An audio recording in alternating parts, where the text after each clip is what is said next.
इस कार्यक्रम के पुण्यार्चक हैं माता पिता श्रीमान रूपचंद जी, कमला जैन, दिनेश जैन, रेखा जैन, दिवेश जैन, दिशा जैन, गंगवाल परिवार, प्रवासी मुंबई, निवासी ब्यावर। स्वर्गीय श्रीमती पुष्पा देवी जैन की स्मृति में डॉक्टर श्री सुरेंद्र किशोर Jain, America, Shri Ashish Amita Jain, America, doctor चेतन जैन, डॉक्टर तृप्ति जैन, नोएडा, श्री संजय जैन, दीप्ति जैन, कनाडा, श्री सुहास जैन, प्रीति जैन, गाजियाबाद, श्री महेश जैन, श्रीमती निशा जैन, मास्टर माधव जैन के टेम्पल डे प्रथम मंदिर दिवस के उपलक्ष्य में पुत्र एवं पुत्रवधू श्री निपुण जैन, श्रीमती शिल्पी जैन, पुत्र एवं पुत्रवधू श्री ऋषु जैन, श्रीमती श्रुति जैन, करमपुरा, नई दिल्ली। जय श्री ओम नमः सिद्धेभ्यः सर्वमंगल मांगल्यं सर्वकल्याण कारकं प्रधानं सर्वधर्माणां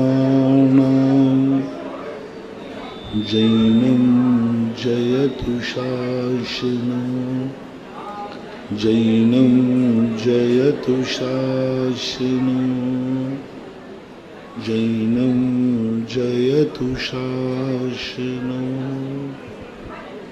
पंच परमेष्टि भगवान की जय हो। आचार्य श्री गुरुवर कुंद कुंद महाराज की जय हो। आचार्य श्री गुरुवर विद्यासागर महाराज की जय हो। परम उपकारी निर्यापक क्षमण मुनिपुंग श्री सुधासागर जी महाराज की जय। आचार्य संघ की जय। शादी के प्रति जागरूक रहता है, प्राप्त करने का भाव भी होता है, लेकिन उसकी प्राप्ति के उपाय क्या हैं, इस संबंध में वह जागरूक न रहने के कारण मात्र उसकी कल्पना मात्र रह जाती है। वह व्यक्ति को पूर्ण लक्ष्य तक नहीं पहुंचा पाता। और कई बार हमें लक्ष्य भी पता चल जाता है, लेकिन किसी भी रूप में वह व्यक्ति अपने आप को बाधक कारणों को नहीं समझ पाता। बाधक कारण से बचना अलग चीज है और बाधक कारणों को समझना अलग चीज है। हमें बाधक कारणों को पहले समझना है। इसलिए विगत 2 दिनों से मैं कह रहा हूं कि पहले इस संबंध में विचार किया जाए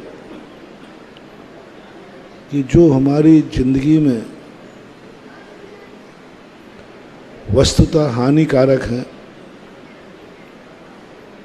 जिनको हमारे अनुभव में आता है, उनके संबंध में भी समझना जरूरी है। क्योंकि कई बार ऐसा होता है, हम जिसे हानिकारक समझते हैं, कभी दूसरे की संगति में, प्रभाव में समझाने से, क्योंकि हम कुछ जानते ही नहीं हैं, हमें मालूम ही नहीं है कि हानिकारक वस्तु का क्या स्वरूप है, क्या लक्षण है। हानि शब्द से तो हम डरते हैं, हानि शब्द तो हमें भयभीत करता है, लेकिन किन किन वस्तुओं से हमें हानि है उनके हम नाम भी जानते हैं, लेकिन हम उनको पहचानते नहीं। बहुत बार ऐसा होता है, जिनका नाम हमें पता चल गया, एड्रेस पता चल गया, लेकिन हम पहचानते नहीं। जिसको हम खोज रहे हैं कि वो मेरे सामने ही बैठा हो, मेरे सामने ही खड़ा हुआ हो, लेकिन हम पहचानेंगे नहीं तो नाम से कुछ होने वाला नहीं। कई बार हमारे अनुभव में आता है कि ये वस्तुएं हमारे लिए बहुत नुकसानदायक हैं, लेकिन वे वस्तुएं हमारे जीवन में समा जाती और हमें पता ही नहीं चलता, क्योंकि हम पहचानते ही नहीं है कि ये क्या है। डर तो रहे हैं, नाम से डर रहे, लेकिन पहचान ना होने के कारण से वे वस्तुएं हमारे जीवन को बहुत नुकसान पहुंचाती है। इसलिए अपन 2 दिन से समझ रहे हैं कि सबसे पहले हमें किसी भी चीज के संबंध में समझो, हे वस्तु को भी समझो। नरक नहीं जाना है तो नरकों को समझो, विकलेंद्री नहीं बनना है तो विकलेंद्री को समझो, दुख नहीं चाहते हो तो दुख को समझो, जहर नहीं पीना चाहते हैं तो भी जहर को समझो। जितने भी गलत वस्तु सबको समझो। नहीं पीना जहर पक्का है, लेकिन तुम्हें जहर का ज्ञान होना चाहिए, हमारे अनुभव में आना चाहिए कि जहर क्या चीज है। जरूरी नहीं कि हम उन्हीं को समझें जो हमारे जीवन में उपयोगी है। सबसे बड़ा राजा वह कमजोर माना जाता है जिसे अपनी शक्तियों के संबंध का ज्ञान होता है। पूरा ज्ञान है, हमारे पास इतनी शक्ति है, हमारे पास इतने शस्त्र हैं, हमारा इतना धन है, दौलत है, सेना है, इसका पूरा ज्ञान उसको है, पूरा ज्ञान है और ताकतवान भी है, फिर भी हार जाता है क्योंकि वो दुश्मन की शक्ति को नहीं समझता। वो दुश्मन की तुच्छ मानता है। सबसे बड़ी कमजोरी होती है शक्तिमान व्यक्ति की। सबसे ज्यादा पराजित होता है शक्तिमान व्यक्ति, क्योंकि उसके अंदर एक अहंकार जागता है, वो अपने दुश्मन को कमजोर मानता है। क्या कर लेगा वो? मेरे पास धन है। क्या कर लेगा? मेरे पास सेना है। क्या कर लेगा? मेरे पास शस्त्र हैं। बस यहीं से उसका डाउनफॉल चालू होता है, क्योंकि वो सामने वाले को कुछ मान ही नहीं रहा है। कितना भी कमजोर क्यों ना हो दुश्मन, दुश्मन के संबंध में शक्ति का ज्ञान किया जाता है। युद्ध जब होते थे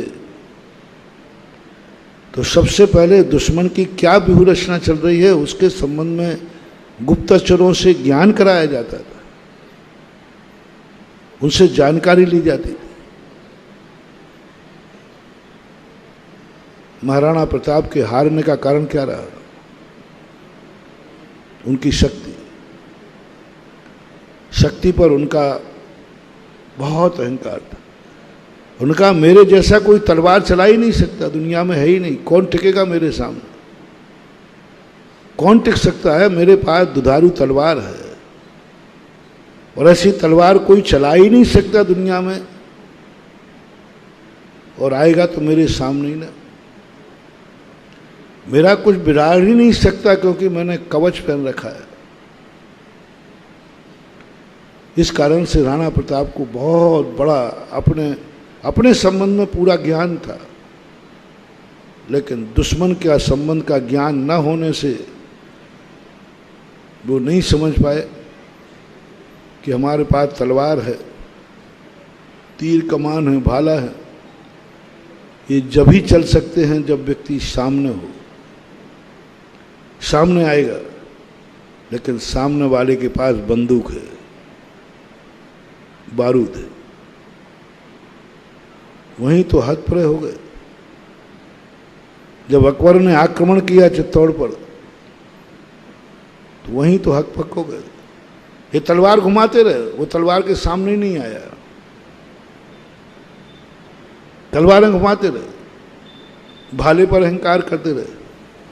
गोली कोसों दूर से भी उन्होंने गोले दागना शुरू कर दिए, दीवारें तोड़ दी। उस समय यदि ये दुश्मन की शक्ति का ज्ञान कर लेते तो या तो फिर वो संधि कर लेते या फिर युद्ध की तैयारी कर लेते हैं। हमारे यहाँ धर्म में भी हमारा ऐसे ही हो रहा है। हम धर्म बहुत कर रहे हैं, हम भगवान के संबंध में बहुत जानते हैं, हम सच्चे भगवान की ताकत जानते हैं, लेकिन खोटे भगवान की ताकत से हम अपरिचित हैं। खोटे भगवान को नहीं जानते। हम नहीं जानते हमारे पास सच्चा भगवान तो है, खोटा क्या कर लेगा, क्या करेगा खोटा। सच्चा मेरे साथ है, मैं सच्चे भगवान को जानता हूं, पहचानता हूं, कोई कुछ नहीं कर पाए। बस यही तुम्हारा विनाश है, क्योंकि तुम खोटे को नहीं जानते, खोटे को नहीं जानते। और खोटा पता नहीं किस दरवाजे से आकर तुम्हारा चोखा भगवान बैठा रह जाएगा और खोटा अपने आप में अपनी खोट के कारण से प्रहार कर दे। तुम सच्चे गुरु को जानते हो, बहुत अच्छी तरह जानते हैं। जैनी खास तौर से सच्चे गुरु को जानते हैं, मेरा गुरु कैसा हो, लेकिन तुम खोटे गुरु को नहीं जानते। सच्चा मंत्र जानते हो, खोटे मंत्र को नहीं जानते। सच्चा धर्म जानते हो, खोटे धर्म को नहीं जानते। मोक्ष को जानते हो, संसार को नहीं जानते। पुण्य को जानते हो, पाप को नहीं जानते। क्षमा को जानते हो, क्रोध को नहीं जानते। क्षमा अच्छी चीज है, लेकिन क्रोध बुरी चीज है, ये समझना बहुत कठिन है। मोक्ष बहुत अच्छा है, ये कहना सरल है। मोक्ष के संबंध में अपन को ज्ञान है, लेकिन संसार के संबंध में ज्ञान नहीं है, इसलिए संसार में भटक रहे, निकल ही नहीं पा रहे। हर व्यक्ति भीतरागता को अच्छा मानता है, लेकिन राग के संबंध में कुछ नहीं जानता, कुछ भी नहीं जान रहा। और जितने भी शास्त्रकार हुए, उन्होंने छह डालाकार देखिए आप, उन्होंने सबसे पहले चोखे देव शायद गुरु की परिभाषा ही नहीं बनाई, उन्होंने खोटे देव शायद गुरु की परिभाषा बनाई। उन्होंने सबसे पहले मोक्ष का वर्णन नहीं किया, जहां हमें नहीं जाना है उन नरकों का वर्णन किया। जिस निगोद को हम छोड़ के आए, जिस नरक को हम छोड़ के आए, बड़ी मुश्किल से छूटा, उसी की कहानी सुनाने बैठ गए। क्या है? अरे भाई, निगोद से तो हम निकल के आ चुके हैं, बड़ी मुश्किल से निकले, और उसी निगोद का वर्णन करने बैठ गए। निगोद क्या होता है समझो, मैं तो वहीं से आया हूं, आए हो वहां से, लेकिन समझे नहीं हो, पुनः जा सकते हो। निगोद से निकलने के बाद यदि समझ में नहीं आया निगोद, तो पुनः जा सकते हो। नरक हमें जाना ही नहीं है। नरकों का वर्णन पहले छह ढाला में, पहले नरकों का वर्णन, त्रियंशों का वर्णन, चतुर्गति का वर्णन, गजब। अरे मैं चार गतियों से ऊपर उठना चाहता हूं, मुझे मोक्ष का उपदेश दो, मेरा समय बर्बाद क्यों कर रहे हो? ना मुझे नरक जाना, ना मनुष्य जाना, ना त्रियंत्र, कुछ नहीं जाना। उन्होंने कहा नहीं जाना है, मुझे मालूम है, लेकिन तुम पहले नरक चतुर्गति का वर्णन समझो। समझा रहे, जबरदस्ती समझा रहे। हम समझना नहीं चाहते, क्योंकि हमें प्रयोजनशील नहीं दिखता है नरक, निगोद, चतुर्गति, ये संसार मुझे प्रयोजनशील नहीं है। मुझे संसार में नहीं रहना, मैं धर्म इसलिए कर रहा हूं कि मोक्ष चाहिए, और हम मोक्ष की बात पूछने आए, वो संसार की बात कहने बैठ गए। हम धर्म की बात कहने आए, वो अधर्म की बातें कहने लगे। हमने पूछा कि सच्चा देव कौन है, तो उन्होंने कहा सुनो, खोटा देव कौन है। पहली ढाल में चतुर्गति, दूसरी ढाल में किसका वर्णन है? खोटे गुरु, खोटे साथ। अरे भाई क्या है ये? मैं सोचता था कि ये हम विषय कोई दे रहे हैं और पढ़ाई कुछ की हो रही है। हम कह रहे हैं सच्चा देव बताओ कैसा है, वो कह रहे सुनो खोटा गुरु, खोटा देव कैसा है, खोटा गुरु कैसा है। सच्चे देव को पहचानने में ज़्यादा टाइम नहीं लगना, सच्चे देव की शरण प्राप्त करने में ज़्यादा देर नहीं लगना, लेकिन खोटे से बचने में जन्म जन्म निकल जाए उसके चंगुल से छूटना कठिन है। सच्चा देव तो 2 मिनट में शरण देगा क्योंकि सच्चा है, लेकिन खोटे के चंगुल में एक बार फंस गए तो वहां से निकलना बहुत कठिन है, क्योंकि वो खोटा है, क्योंकि खोटा है। और सबसे पहले छेटाड़ा कांड, और पूरे आगम में शास्त्रों में सबसे ज्यादा जाकर के लास्ट में जाकर के देव का, गुरु का, शास्त्र का वर्णन किया। अनंत का, गुरु का शुरू बता, लास्ट में जाकर के, पहले तो सब बता। और सभी आचार्य यही करते, सभी आचार्यों ने यही कहा। हम मोक्ष की पूछने गए, उन्होंने संसार बताया। हम पूज्य बनने गए, उन्होंने पूजा करने की थाली दे दी, पूजा करो। हम गए भगवान के पास कि भगवान मुझे पूज्य बनाओ, मैं भी आपसे ऐसा पूज्य बनना चाहता हूँ। तो उन्होंने कहा ये पूजा की थाली पकड़, पूजा कर। अरे मैं पूजा करने नहीं आया हूँ प्रभु, पूजा करवाने आया हूँ। मुझे वो रास्ता बताओ जिससे मेरी भी पूजा हो जैसी आपकी हो रही है। जैसे आप पूज्य बन गए, आप महान बन गए, आपको दुनिया नमस्कार कर रही है, तो मैं पूज्य कैसे बनूं कि दुनिया मुझे नमस्कार करे। भगवान ने कहा ठीक हो जाएगा काम, ये पूजा की थाली पकड़ो। फार्म पूज्य बनने का भरा था और थाली क्या पकड़ा दी, कोर्स की, पूजा करो। गए थे हम भगवान बनने के लिए, भगवान मुझे भगवान बनना है जिससे सारी दुनिया मुझे नमस्कार करे। उन्होंने कहा ठीक हो जाएगा काम, बोलो नमो रिहंताणम। अरे मैं नमस्कार करने नहीं आया हूं प्रभु, नमस्कार करवाना है। तो बोले वही तो विधि बता रहा हूं, पहले नमस्कार कर। जब तक जो चीज तू बीज बोएगा नहीं वो फसल कभी आएगी नहीं। तुझे नमस्कार करवाना है तो नमस्कार करके बीज बो। जब हम नमस्कार करते हैं तो समझ लेना चाहिए मैंने बीज बो दिया, अब कोई ना कोई दुनिया में मुझे भी नमस्कार करेगा क्योंकि मैंने बीज बो दिया। नमस्कार करना बोनी है, नमस्कार करना बीज है, और फल क्या है, अब कोई तुम्हें भी नमस्कार करे। बीज तो नमस्कार करना है।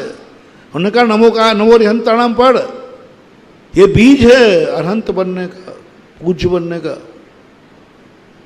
पूजा बीज है, पूज्य बनने का बीज है। पूज्य तो फल है, पूज्य बनने का बीज क्या है, पूजा। भगवान बनने की बीज क्या है, भक्ति। भगवान तो फल है,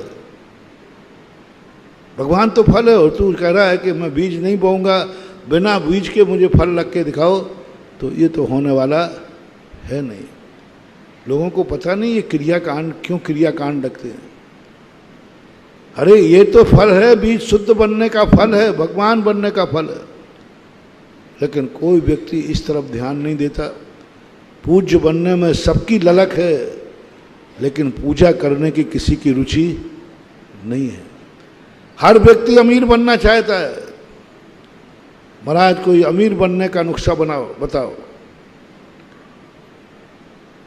सुनो सब लोग, चाहते हो कि नहीं? हाँ महाराज, ऊपर से भली मत को, अंदर से तो सब मालूम मुझे, क्योंकि मुझे मालूम धंधा करो तो मेरे से आशीर्वाद लो, व्यापार करो तो आशीर्वाद लो। महाराज जी नया काम कर रहा हूँ, आशीर्वाद तो मैं समझ गया कि क्या चाह रहा है। चाहते हो कि नहीं? चाहते।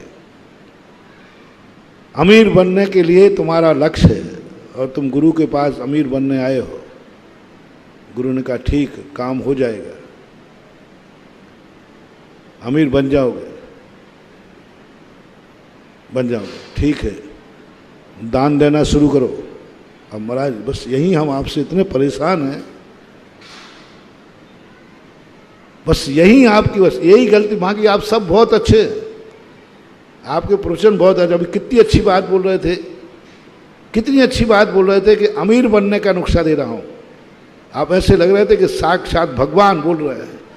हम उन भगवानों को भी भूलने वाले थे, हम आपको ही भगवान मानने वाले थे, क्योंकि आप जब कह रहे थे मैं अमीर बनने का नुस्खा देता हूं, अमीर बना रहा हूं, आपने सब मटिया मेल कर दिया ना, सब मटिया मेल कर दिया।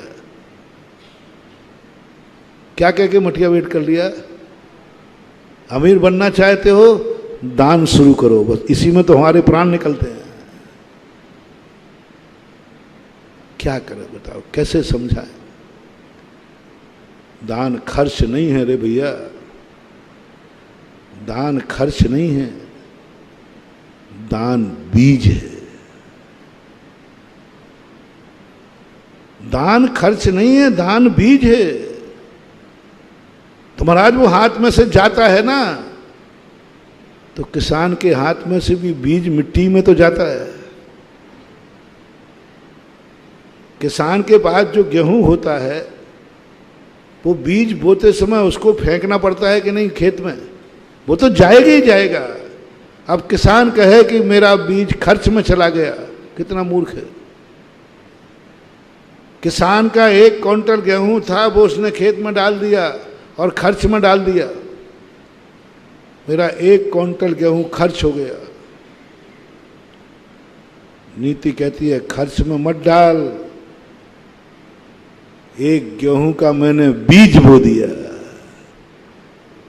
बीज लौट करके आता है, खर्च कभी लौट करके नहीं आता। खर्च लौट करके नहीं आए, कभी नहीं आएगा, बीज लौट कर आता है। इसी प्रकार दान को तुम खर्च खाते मत डालो, दान को तुम बीज के खाते डालो। अमीरी का बीज बो रहा हूं। कोई कहे तुमने आजकल बहुत दान दे दिया, मैं बहुत बड़ा अमीर बनना चाहता हूं। तुमने बहुत बड़ा मंदिर बना दिया।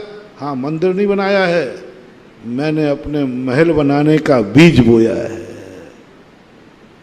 कोई स्वीकार ही नहीं कर रहा है, बोनी नहीं करना चाहता। फसल सब चाह रहे, अमीर सब बनना चाह रहे हैं, लेकिन दान देने में स्वयं भी नहीं देवे और दूसरा देना चाहे तो देने भी नहीं देवे। यहां तक भी अनर्थ हो जाता है। कई बार बाप दान देना चाहता है, बेटा रोकता है,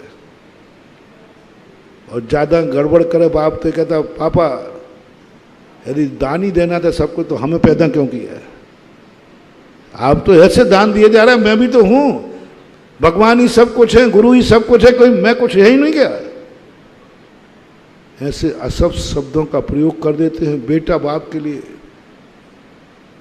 रोक देते, बाबा दान दिया तो ध्यान रखना। किसी भी स्तर पर उतर जाता है बेटा। यदि कोई बाप अधिक दान देने लग जाए तो बेटा का स्तर बहुत नीचा हो जाता है, बहुत नीचा। भाई भाई में तो क्या झगड़े हो जाते हैं। संयुक्त फैमिली हो और एक भाई थोड़ा सा ज़्यादा दान दे दे, दूसरा भाई की क्या हालत करता है?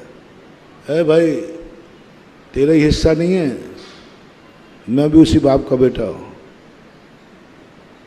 इतने झगड़े होते दान को लेकर। तू दान क्यों देता है? तेरे ही सब कुछ है क्या? मेरा भी उसमें हिस्सा है, मुझे दान नहीं देना है। दान को लेकर भाइयों में दरारें पड़ जाती हैं और भाई अपनी मर्यादा भूल करके अपने भाई को कहता है आप नहीं बोल सकते, नहीं बोल सकते, दरारें पड़ जाती। सास बहुओं में दरारें पड़ जाती हैं। सास दान देना चाहे, बहू झगड़ा कर लेती, नहीं दे सकते। बहुत घर घर में झगड़े हो रहे हैं दान को लेकर, कोई पाप को लेकर नहीं, गंदे कार्यों को लेकर नहीं, उनको लेकर कम होते। पाप में, संसार की भोग विलासिता में ज़्यादा खर्च कर दे तो लोग शायद झगड़े नहीं करते।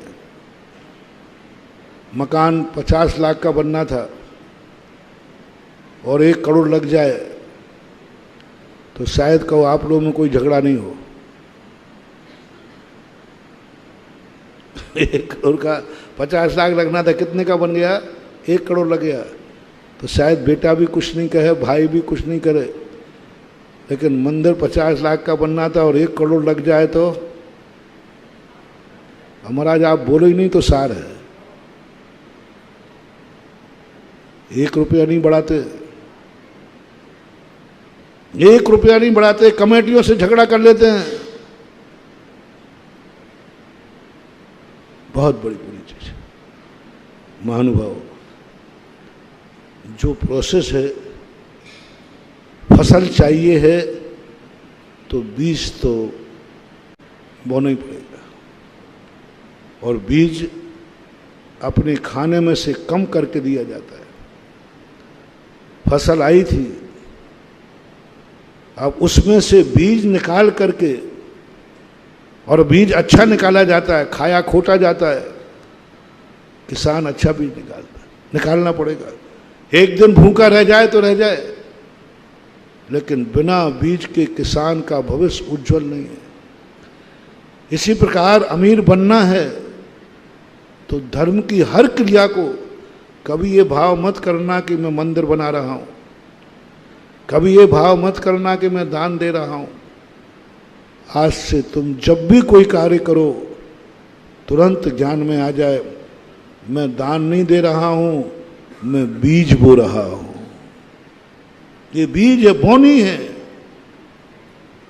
बोनी है, ये सब चीज में बोनी है। मंदिर मैंने कहा ना, तो मंदिर नहीं बना रहे हो, स्वर्ग में विमान का बीज बो रहे हो। यहां तुमने मंदिर बनाया है, उस पर फलेगा स्वर्ग का विमान, उस पर फलेगा चक्रवर्ती के 84 खंड का महल, उस पर फलेगा एक दिन सिद्धालय का महल खड़ेगा। ये बीज बनेगा। मंदिर बनाया है, एक दिन ये तो बीज हो गया, बढ़िया पक्का है, बीज हो गया।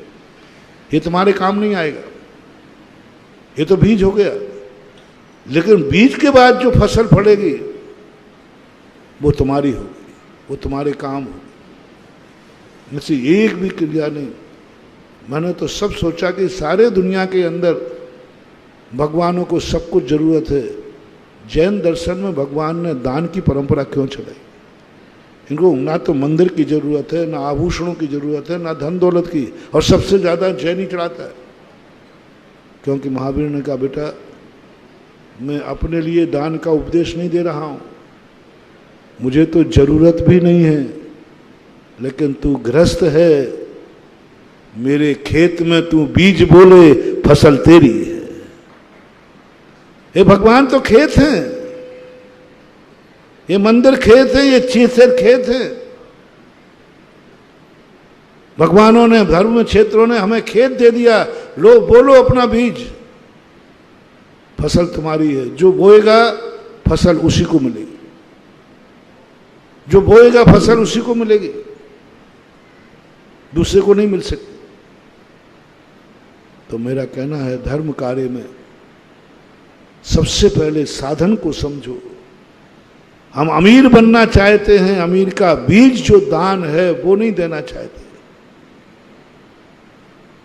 करना नहीं चाहते। हम मोक्ष जाना चाहते हैं, लेकिन मोक्ष मार्ग को नहीं अपनाना चाहते। मोक्ष पूछा जाए कि तुम लोग मोक्ष जाना चाहते? हाँ जाना चाहते हैं, तो मुनि बनना पड़ेगा। महाराज आप ही बन गए ना, काफी है। हम मोक्ष जाने की बात में कोई की नकार नहीं है, कोई भी। सब गोदी का बच्चा कहेगा महाराज जी मैं भी जाऊंगा, आपकी सबकी सहमति है। और आपसे पूछो कि सब लोग मोक्ष जाना चाहते हो, तो प्राय यही कहोगे हाँ साहब जाना चाहते। तो बीज बो, मोक्ष फसल है, फल है, बीज रत्नत्र है, मुनिव्रत धारण करो। तो कहा मनो नमस्ते महाराज, हम जा रहे, आज तो संडे था इसलिए आ गए, हमें काम है। अब बोलो, मोक्ष जाना है लेकिन बीज नहीं बोना। हर क्षेत्र में यही हो रहा है। और दूसरा सबसे बड़ा कारण है कि हम बाधक कारण को नहीं समझ पा रहे हैं। कौन है जो मुझे मुनि नहीं बनने दे रहा है, इसको समझो। और पहले इसका ज्ञान करो कि कौन कौन बाधक है। राणा प्रताप ये दुश्मन की शक्ति को न जान पाए अहंकार के कारण, परिणाम स्वरूप उनको हारना पड़ा। हम आत्मा की शक्ति जान रहे हैं, लेकिन हमारा दुश्मन जो कर्म है उसकी शक्ति को नहीं जान रहे हैं, हम फेल हो जाते हैं, वो फेल कर देता है। जैनागम ने कहा सबसे पहले आत्मा की शक्ति मत जानो, तुम्हारा दुश्मन कर्म है, कर्म को जानो, कर्म को पहचानो, कर्म के कारण कार्य को पहचानो। कहीं चर्चा नहीं की कि आत्मा कैसी है, परमात्मा कैसा है, खोलो, छोड़ो ये सब बातें। आप अपने दुश्मन की शक्ति पहचानो। तुम्हारा दुश्मन कौन है? कौन है जो हमारी उस सत्ता को रोक रहा है? कौन है जो हमारे केवल ज्ञान को रोक रहा है? कौन है जो मेरे अनंत दर्शन को रोक रहा है? कौन है जो मेरे अनंत चतुष्टय को रोक रहा है? कौन है जो मेरे अनंत सुख में बाधक बन रहा है? उसको पहचानो, वो है कर्म। जैन दर्शन में आत्मा की चर्चा करने वाले ग्रंथ कम हैं, कर्म की चर्चा करने वाले ग्रंथ ज्यादा। पूरा सठखंडागम, पूरा सब, कहीं चर्चा नहीं है आत्मा की। लास्ट में सिद्धांत ग्रंथ किसे कहते हैं? सिद्धों का वर्णन जिसके अंत में होता है उसको सिद्धांत बोलते हैं। पूरा वर्णन कर्मों का है। 40 लगभग पुस्तकें लिख डाले कर्म के ऊपर। उनका कर्म को पहचानो, आत्मा को नहीं, दुश्मन को पहचानो। तुम आत्मा के अहंकार में बैठ जाओगे, मुझे आत्मा का ज्ञान हो गया, मुझे समय सार का ज्ञान हो गया, और कर्म को नहीं जानोगे, एक दिन कर्म ऐसा झपटा मारेगा कि तुम्हारी आत्मा रखी रह जाएगी, कुछ नहीं कर पाओगे। बड़ी बड़ी आत्मा की चर्चा करने वाले सही ढंग से मर भी नहीं पाते, क्योंकि उन्होंने कर्म को तो कभी समझे ही नहीं। कर्म की बात तो उनके ज्ञान में आई ही नहीं। इसलिए दुश्मन को समझो। मोक्ष जाने के पहले संसार को समझो कि संसार क्या है, चतुर्गति क्या है। मोक्ष का मत समझो, समझने की जरूरत नहीं, 2 मिनट में समझा देंगे। लेकिन संसार इतना बड़ा है, मोक्ष का स्थान मात्र 45 लाख योजन है, और संसार का स्थान 3 लोग प्लस 45, वो भी उसमें आता है, वहां भी संसारी जीव। इतने बड़े क्षेत्र को समझो। सिद्ध का काल कभी अनादि अनंत नहीं होता, संसार अनादि अनंत होता है काल की अपेक्षा। मोक्ष कभी भी अनादि अनंत नहीं होता किसी जीव को, वो शादी अनंत होता है। अनादि से कोई मोक्ष गया हो? नहीं, शादी अनंत। लेकिन संसार अनादि अनंत होता है, अनादि काल से है और अनंत काल तक रह सकता है। बड़ा ये है, इसको समझो, इसको समझो। पुण्य को समझने की जरूरत नहीं है, पाप को समझो। पाप को समझो कि पाप क्या है।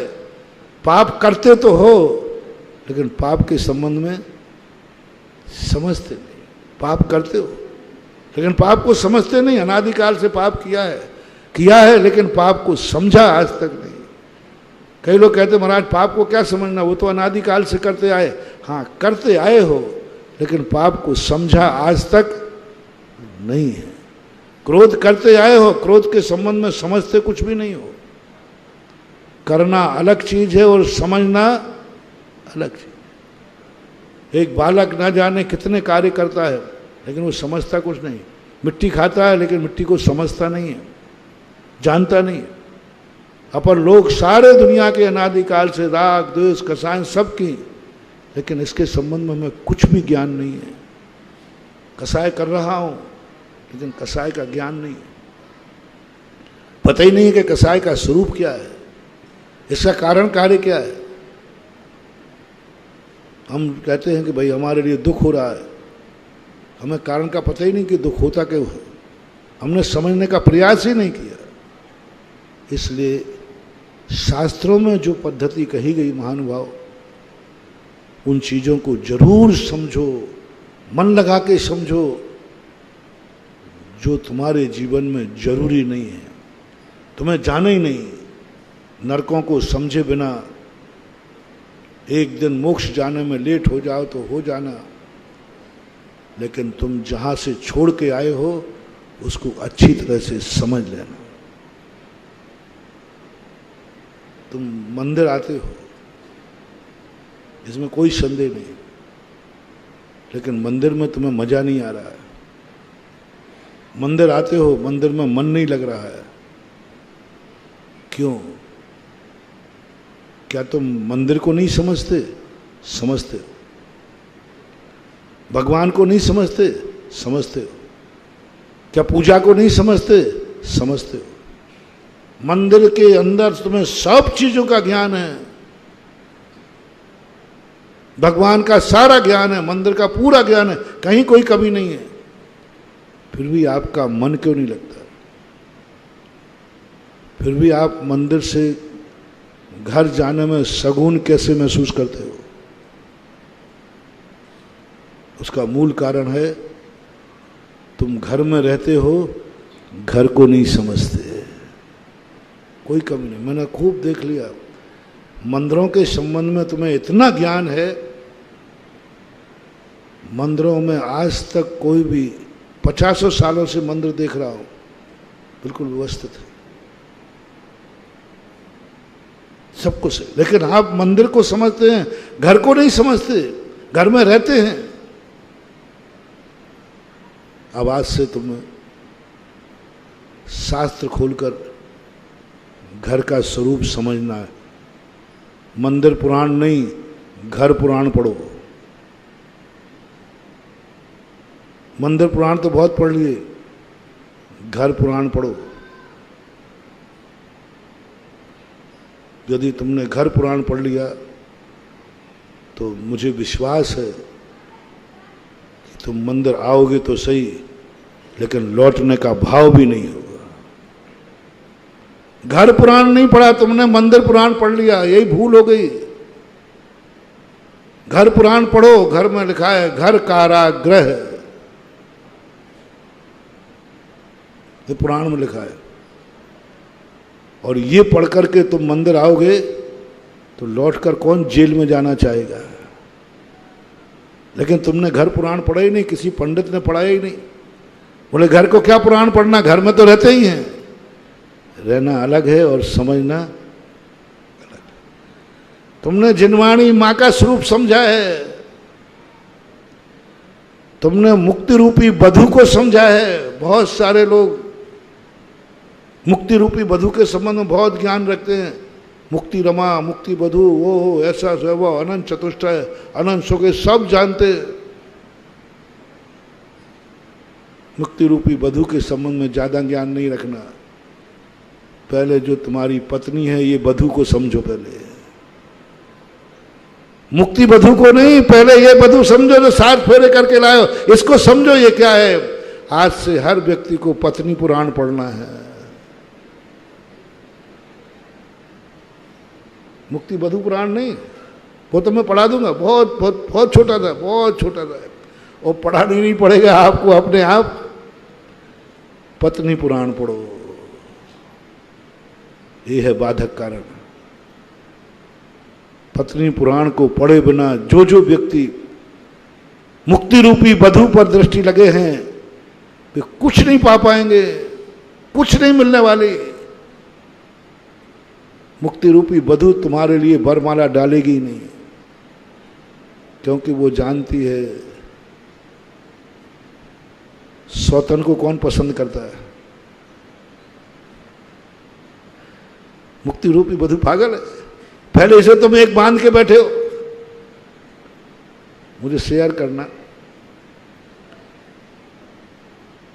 2 व्यक्ति हैं, एक की पहले शादी हो चुकी है, तो कुंवारी कन्या शादीशुदा को पसंद करेगी कि कुंवारे को?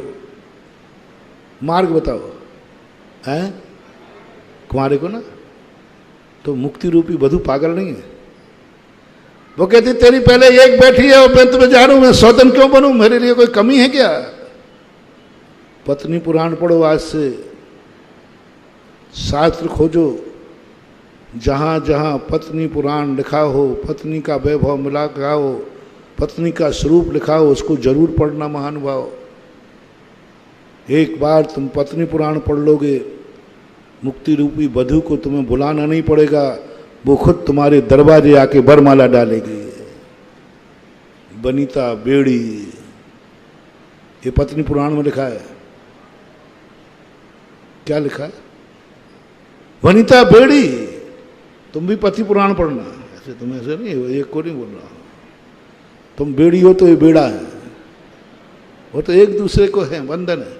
पढ़ो, उसको समझने का प्रयास करो, एक बार वैराग्य हो जाए। सुदर्शन ने यही तो कहा था गुरु महाराज से, गुरु महाराज मुझे सब कुछ समझ में आ रहा है,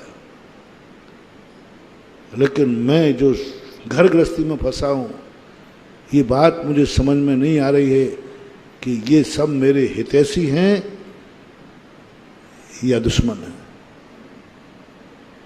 मुझे समझ में जिनवाणी पढ़ता हूं तो कहते घर कारागृह, वनिता बेड़ी, परिजन है रखवाले, ये सब परिवार वाले तेरे दुश्मन हैं, तुझे मोह में डाल करके लूटना चाहते हैं, ये मोह में डालकर तुझे लूटना चाहते हैं,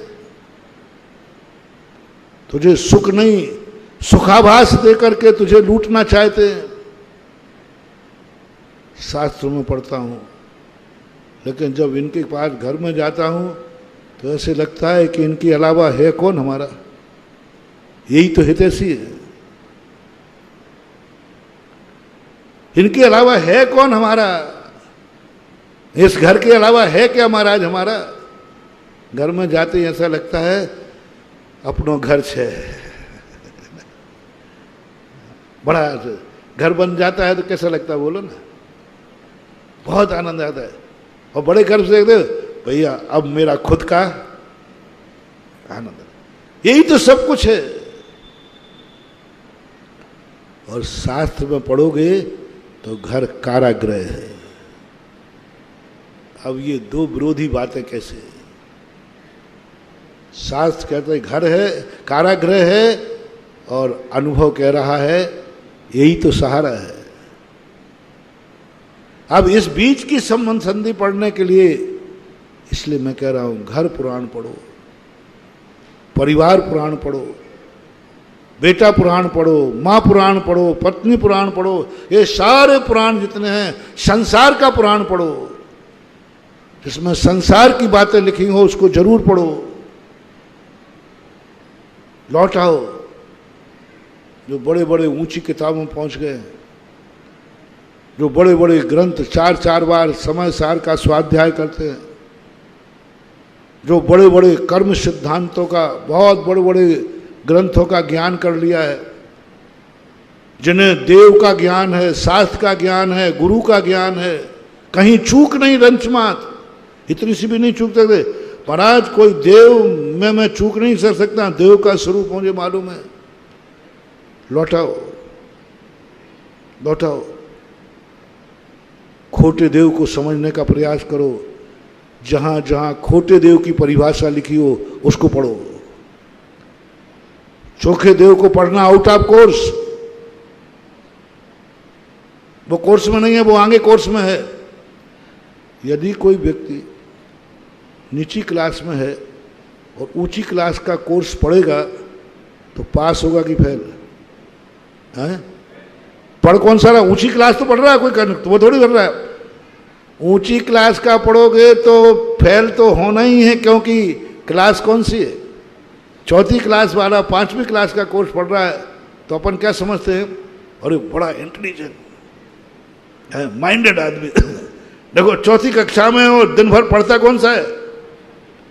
दिन भर 5वीं कक्षा का, 6वीं का, 8वीं का, 9वीं का, 10 बहुत उसको मन लगा के पढ़ता है, पक्का है, मन लगा के पढ़ता है, अच्छे से पढ़ता है। दूसरे ने पूछा कि भाई कौन सी किताब पढ़ रहा है? बोले साहब मैं 8वीं कक्षा की किताब पढ़ रहा हूँ। है कौन? अरे हो चौथी को, और लगता माइंडेड आदमी है, बहुत दिमागदार आदमी, टैलेंट, हाँ बहुत टैलेंट, प्रत्युत्पन्नमति। चौथी कक्षा का विद्यार्थी और ऊंची क्लास पढ़ रहा हो और मन लगा के पढ़ रहा है, बिना मन के नहीं, बहुत रुचि से पढ़ता है, मन से पढ़ता है, दिन रात पढ़ता है। सारी दुनिया ने कहा बहुत अच्छा है। 31 अप्रैल को जब स्कूल गया तो मार्कशीट पास की लाया कि फेल की? ऊंची क्लास पढ़ लिया तो नीचे में तो पास होना ही चाहिए। नहीं, आज यही हो रहा है। हर व्यक्ति ऊंची क्लास का स्वाध्याय कर रहा है, ऊंची क्लास का स्वाध्याय कर रहा है। सब समझते, अरे ग्रस्त होकर मूलाचार पढ़ रहा है, ग्रस्त होकर के समय सार पढ़ रहा है, ग्रस्त होकर प्रवचन सार पढ़ रहा है, ग्रस्त होकर के देखो कितनी ऊंची किताब समय सार 108 वर्ड पढ़ लिया। कैसा लगेगा तुम्हें? अरे महाराज जी प्रकांड विद्वान छे, बहुत प्रकांड। उन्हें कैसे 108 बार समय सार पढ़ा है इसने? सब प्रशंसा करेंगे। लेकिन कोर्स क्या था? रत्नकर्ण श्रावकाचार। श्रावकाचार तो पढ़ा नहीं जो कोर्स में था, और समय सार पढ़ा जो ऊपर का कोर्स था। महानुभाव फेल हो गए, मरने तक के लिए तुम्हें कोई पूछने वाला नहीं होगा। फेल का सर्टिफिकेट, साहब मैंने एमए के कोर्स का पूरा कोर्स तैयार है, वो सब कुछ तैयार है, लेकिन चौथी क्लास का तो। इसलिए मैं कह रहा हूं महानुभाव, आप लोग ने देव का स्वरूप खूब पढ़ लिया, बहुत जानते हो आप लोग, आउट ऑफ कोर्स। प्राइमरी के पहले भी LKG है, UKG है, फर्स्ट बाद में आता है। 2 साल पहले, फर्स्ट के पहले 2 साल है ना, LKG UKG, और फिर आता है पहली, आज का ही चल रहा है। तो 2 साल पहले आपको देव साथ गुरु का स्वरूप नहीं चढ़ पड़ना है। खोटे देव किसे कहते हैं? खोटे देव कैसा होता है? खोटे देव को मानने वाले का हश्र क्या होता है? खोटे देव का किस प्रकार से खोटे देव अपना स्वरूप बनाते हैं? कैसा आचरण होता है? कैसी क्रियाएं करते हैं? कैसे दूसरों को फांसते हैं? खोटों के संबंध में समझो महानुभाव। 2 साल लगा दो इसमें। सच्चे देव को मत पढ़ो अभी, आउट ऑफ कोर्स। सच्चे गुरु के संबंध में मत पढ़ो, आउट ऑफ कोर्स। खोटा गुरु कौन होता है? जिन शास्त्रों में खोटे गुरु का वर्णन का हो वो पढ़ो, वो पढ़ो, समझो उसको, सो जाए। दुनिया के मन को नमोकार मंत्र रोक लेता है। यहां वहां मन चंचल हो रहा है तो शास्त्रों में लिखा नमोकार मंत्र पढ़ ले, मन में विकारी भाव आना बंद हो जाएंगे, मन में बुरे भाव आना बंद हो जाएंगे। और यहाँ क्या उल्टा हो रहा है कि नमोकार मंत्र पढ़ते ही दुनिया भर की बातें आ रही हैं। जो दीप जलाने का कारण था वो आग लगा रहा है। माला नहीं फेरे तो बोले महाराज यहाँ दुनिया भर की बातें नहीं आती हैं, तो मैंने तो माला ही फेरना छोड़ दिया, क्योंकि माला फेरते ही गड़बड़ होता है। शास्त्र पढ़ने बैठे और नींद आ जाती है, और वैसे नींद नहीं आती महाराज। हम लोग आपको मालूम रात के 12-12 बजे का कई बार तो पूरी रात जाग जाते, नींद नहीं आती, बहुत नींद। लेकिन पता नहीं महाराज क्या होता, शास्त्र खोला नहीं और स्वाध्याय। जो जिनवाणी माँ तो एक थी जो जगाती है, सारी दुनिया सुलाती थी, लेकिन ऐसा क्या हो गया कि जिनवाणी भी तुझे सुलाने वाली बन गई। माँ, सारी माताएं बेटे को सुलाती हैं, मात एक माँ थी जो जिनवाणी जगाती है, वो भी तुम्हें किसका कारण बन गई? सोने का कारण। इस पर विचार किया कभी ऐसा क्यों हो रहा है? इच्छा नहीं है फिर भी हो रहा है। मूल कारण है तुम माला को समझते हो, माला का स्वरूप समझते हो, माला की गिनती समझते हो, लेकिन नोटों के संबंध में कभी नहीं समझा तुमने। नोट पुराण पढ़ो, धन पुराण पढ़ो, वो पुराण पढ़ो। जहां जहां धन की बात है जिनवाणी में लिखी हो तो पढ़ो। धन का स्वरूप क्या है, धन का कारण क्या है, धन का अंत क्या है, पढ़ो। धन का अंत क्या है, जहां जहां धन की परिभाषा लिखी हो, धन का स्वरूप लिखा हो, धर्म का नहीं, धन पुराण पढ़ो। धर्म तो बहुत पढ़ लिए, कोई लाभ नहीं हो रहा है। धन पुराण नहीं पढ़ा, बस इसलिए धर्म से भ्रष्ट हो रहे हो। धन का स्वरूप नहीं समझा, इसलिए मन चंचल हो रहा है। बाजार का स्वरूप नहीं समझा, जहां जहां मन जाता है वहां वहां तुम समझो। एक दिन मन को छोड़ दो, ज्यादा मन पर लगाम मत लगाओ। लगाओगे चोरी से भागेगा। पर वो किस समय भागेगा? वो कहेगा माला फेरने बैठेंगे, उस समय उठेंगे तो है नहीं, और समय तो ये गड़बड़ करेंगे, और समय में इनके बेकार भाव लाऊंगा तो यहाँ बातें कर लग जाएंगे, यहाँ बातें करना, कुछ भी कर लेंगे, मन बहला देंगे। माला फेरते समय कुछ भी नहीं कर सकते, उठेंगे है नहीं, पर उस समय तुम्हें परेशान करेगा, बहुत परेशान कर डालेगा। इसलिए एक बार मन को फ्री छोड़ दो, बिल्कुल फ्री छोड़ दो। जहां जाता है वहां जाने दो, नोट करते रहना। जहां जहां मन जावे वही वही वही वही बातें तुम्हें समझना है। उन्हीं बातों का स्वरूप घर में पुराण में खोजना है। मन कहां गया था? गुटके पर।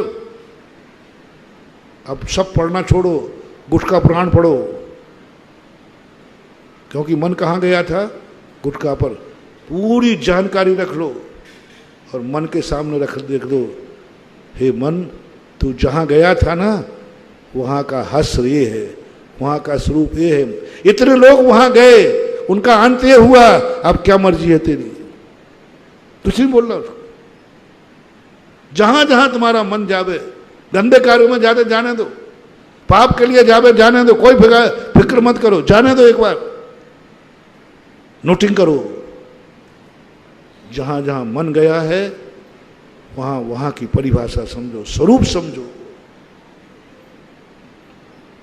जिन जिन बातों को देख कर तुम खूब देखो, जो चाहे सब देखो। एक दिन कुछ देखने की छूट दे दो, मैं सब कुछ देखूंगा।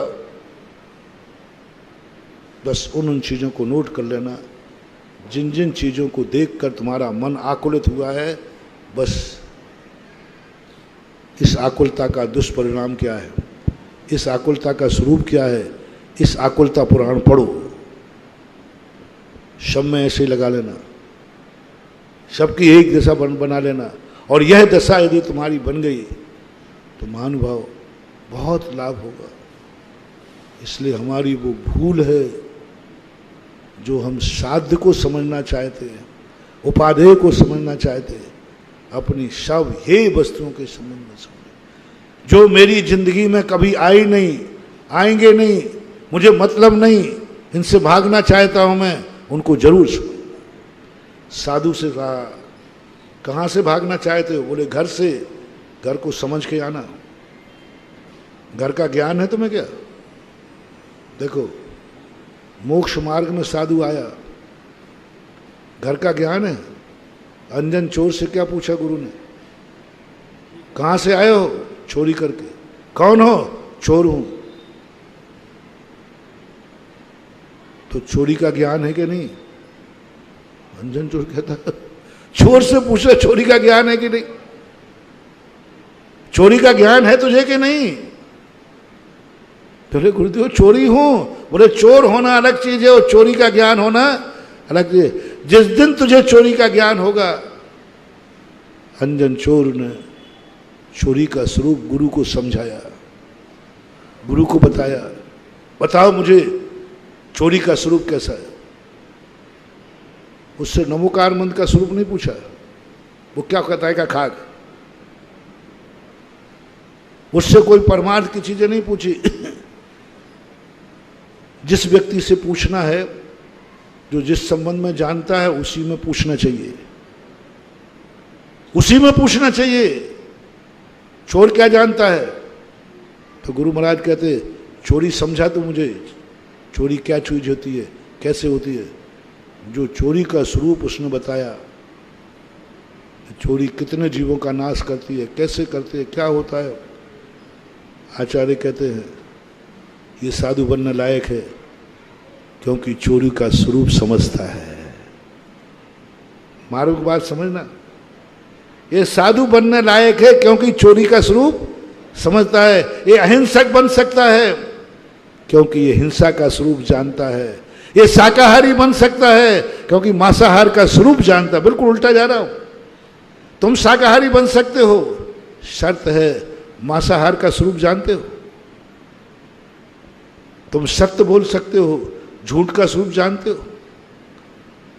तुम शील व्रत धारण कर सकते हो, कुशील का स्वरूप जानते हो।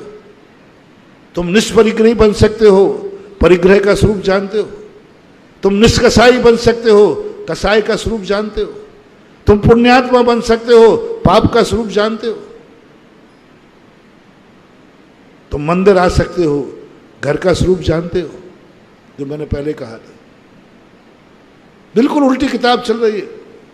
तुम भगवान बन सकते हो, भक्त का स्वरूप जानते हो। तुम्हारी पूजा हो, तुम पूज्य बन सकते हो, पूजा विधि आती है।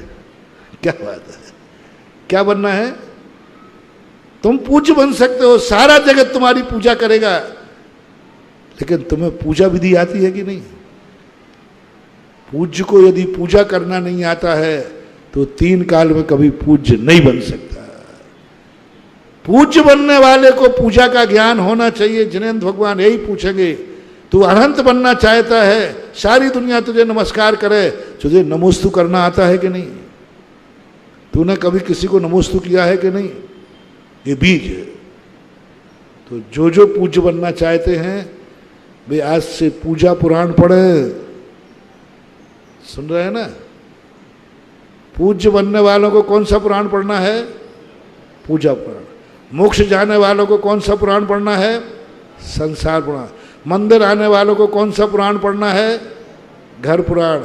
मुक्ति रूपी वधु को पाने के लिए कौन सा पुराण पढ़ना है? थोड़ा जोर से बोलो। मुक्ति रूपी वधु को पाने वाले को पत्नी पुराण पढ़ना। ये है हमारी आपका समय हो गया। आज इतनी कह के विराम करता हूँ। महावीर भगवान की। इस कार्यक्रम के पुण्यार्जक थे माता पिता श्रीमान रूपचंद जी, कमला जैन, दिनेश जैन, रेखा जैन, दिवेश जैन, दिशा जैन, गंगवाल परिवार, प्रवासी मुंबई, निवासी ब्यावर।